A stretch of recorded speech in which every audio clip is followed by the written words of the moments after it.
গুনাহ করতে করতে নিজের কল্পকে একদম কলুষিত করে ফেলেছে, যার কারণে আমাদের এলাকার যুব সমাজ আজকে যেই সমাজের যুবকেরা ভালো, সৎ, নিষ্ঠাবান, নিজের চক্ষুকে হেফাজত করে, নিজের যৌবনকে হেফাজত করে, মনে রাখবেন সেই দেশের মধ্যে ইসলাম কায়েম হতে সময়ের ব্যাপার। কথা ঠিক না ঠিক? এজন্য আমরা শুধু বলি ইসলামী শাসন চাই, ইসলামের রাজত্ব চাই, ইসলাম কায়েম চাই। আরে কেমনে হবে? এই যুবকরাই তো ভোট দেবে না ইসলাম, এই যুবতীরাই তো ভোট দিবে না। ইউনিভার্সিটিগুলো পর্দা আছে? নাই। আরে মেয়ে বিধান লাগে না পর্দা? সরকারিভাবে লাগবে কেন? আমার ঘরের পর্দার বিধান কি রাষ্ট্রীয়ভাবে লাগবে? আমার বউরে বলে দিব একদম পর্দা ছাড়া যদি ঘর থেকে বের হও, এই শেষ বের হও, তোমার আর ঘরে ঢুকবা না। কথা ঠিক না ঠিক? এখানে রাষ্ট্রীয় শাসন লাগে না। আমার ঘরের মধ্যে আমি রাষ্ট্র, আমার রাষ্ট্র এটা শাসন করতে আমি। আমার মেয়েকে বলবো এক সেকেন্ডের জন্য যদি বেপরদয় ঘর থেকে বের হোস, পড়ালেখা তোর বন্ধ হয়ে যাবে। কথা ঠিক না ঠিক? রাষ্ট্রীয় শাসন চাই এখানে। আমার ঘর ঠিক, আমার ছেলে ঠিক, আমার ছেলে ঘর থেকে বের হয়ে যদি ওর মেয়ের দিকে না তাকায়, কোনো দিন আমার ছেলেটা অন্যায় কাজে না যায়, 5 ওয়াক্ত নামাজে আমার সঙ্গে আমি নিয়ে যাই, কিসের রাষ্ট্রীয় সেই সংসদ থেকে আইন পাশ করা লাগবে না, ঘরে ঘরে ইসলাম কায়েম হয়ে যাবে। কথা ঠিক না ঠিক? এই জন্য আমার একটা থিওরি আছে। আমি তো আর কোনো রাজনৈতিক দলের সাথে সম্পৃক্ত না। আমার থিওরি হলো, আমি ভালো, আমার ছেলেকে আমি মানুষ করব, আমার মেয়েকে মানুষ করব, আমার বিবিকে ঘর থেকে পর্দা দিয়ে বের করব।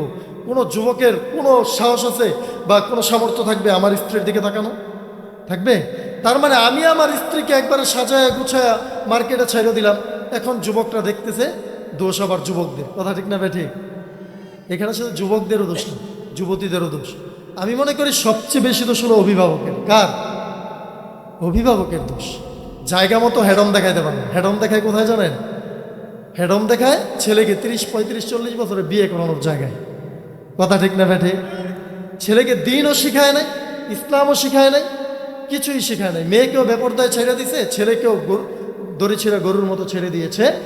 কিন্তু বিয়ের ক্ষেত্রে বয়স সীমা একবারে 30 বছর বয়স, ছেলে 10টা মেয়ের সাথে রিলেশন করে, বাবা কোনোদিন খবর লয় নাই এই ছেলেকে বিয়ে করানো যে লাগবে, এটা বাবা দেখে নাই।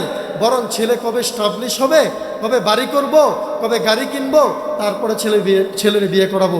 এর আগে ছেলে একবারে জাহান্নামের চৌরাস্তার মধ্যে গিয়ে দাঁড়ায় আছে। কথা ঠিক না ঠিক? এই জন্য আপনাদেরকে বলি, অভিভাবক যান, ছেলে মেয়েরা প্রাপ্তবয়স্ক হলে বিয়ে শাদীর ব্যাপারে ফিকির করবেন। সম্পদ আপনি তার রিজিকের ব্যবস্থা করবেন, তাকে ছোটোখাটো একটা বিজনেস ব্যবস্থা করে দিবেন। শুধু মনে করেন বিদেশ পাঠিয়ে দিয়েছেন, বিয়ের বয়স হয়েছে, করার নাই, ভালো স্টাবলিশ করবেন, আপনি খুব বড় লোক বানাইবেন, ছেলে বিদেশে গিয়ে ফষ্টি নষ্টি করবে, গুনাহ আসবে আপনার কাঁধে। আপনি কি চান আপনার ছেলেকে বিয়ে না করার কারণে কাঁধে গুনাহ আসুক? আপনি কি চান যে আপনার জন্য আপনার ছেলের লজ্জাস্থানের হেফাজত না হোক? এটা যদি না চান, এগুলো খেয়াল রাখবেন।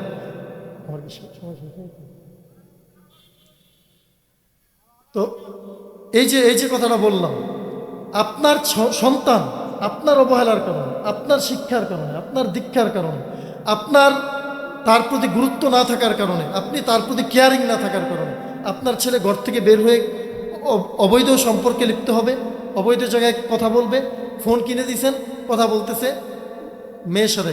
এই গুণাগুলো আপনার আমলনামায় আসবে। এই জন্য আমি প্রত্যেকটা বাবাকে বলবো, দেখেন এখানে মুমিনের, সফল মুমিনের একটা গুণ হলো নিজের লজ্জাস্থানের হেফাজত করা।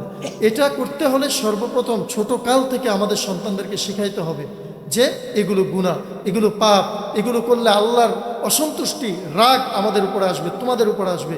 এগুলো শিখাইতে পারলে আমি মনে করি এই এলাকার না, সারা দেশের একটা যুবক, একটা যুবতী অবৈধ গুনাহের মধ্যে লিপ্ত হবে না। কথা ঠিক না বেঠে?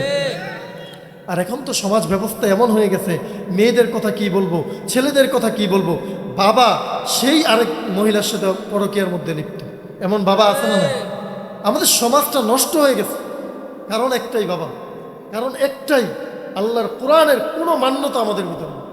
মুখে মুখে কোরআন, মুখে মুখে ইসলাম চাই, দিন চাই। যেই লোকে ইসলাম চায় সেই লোকেই গীবত করে, যেই লোকে ইসলাম চায় সেই বেপরদা নারী নিয়ে চলে। এগুলো মুখে মুখে বললে হবে না, আগে কাজে পরিপূর্ণ ইসলাম আমার ভিতর আনতে হবে। আল্লাহর কাছে দোয়া করতে হবে আর চেষ্টা চালাইতে হবে। দেখবেন এইগুলোর মাধ্যমে ইসলাম একদিন এই বাংলাদেশের জমিনে কায়েম হয়ে যাবে ইনশাআল্লাহ। কিন্তু পরিবার ঠিক করবেন না, এমনিতেই গুনাহের মধ্যে লিপ্ত হয়ে আর ইসলাম চাবেন, অশ্বিনকালেও সম্ভব। এজন্য আমি আপনাদেরকে বলতেছিলাম যে সূরা মুমিনুনের যে গুণ, কদ আফলাহাল মুমিনুন, আবার শুরুতে